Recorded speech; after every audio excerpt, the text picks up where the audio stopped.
सड़क दुर्घटन न्यूज 7 सांबादिका शीला पट्टनायक अकाल वियोग पर निश्चिंत कोहली सांबादिक पक्षर अश्लील श्रद्धांजलि ज्ञापन कर पीपी कॉलेज छक तारिणी मंदिर परिसर में स्मृतिचारण सभा अनुष्ठित होता। वरिष्ठ सांबादिक मान उपस्थित रहा सहित 1 मिनिट नीरव प्रार्थना करते। मृत सांबादिक परिवार को सरकारी स्तर में सहायता जोगाई देवाई समूह दाबी कर पूरा तदंत करूँ ये बाली जो रास्ता कड़े जो बाली गदा होता जो बाली आज सांबादिका जीवन जाइए से बाली सेठी को किए आनी जे रोड रो कार्य हो निर्माण दिन रोड अच्छी से रोड कार्यर ठिकादार सेठी बाली गदा करते कि चोरा बाली चालान समय बाली गदा होता तार पूरा तदंत होबार आवश्यकता रही। सांबादिका शीला पट्टनायक मृत्यु समग्र ओडिशा आज स्तब्ध सांबादिक जगत स्तब्ध हो जाए। आज आत्मार सद्गति एटार एक शोकसभा अनुष्ठित करते।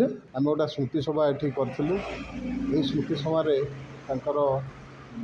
स्मृतिचारण कराला और आत्मार सद्गति भगवान निकट में प्रार्थना कराला।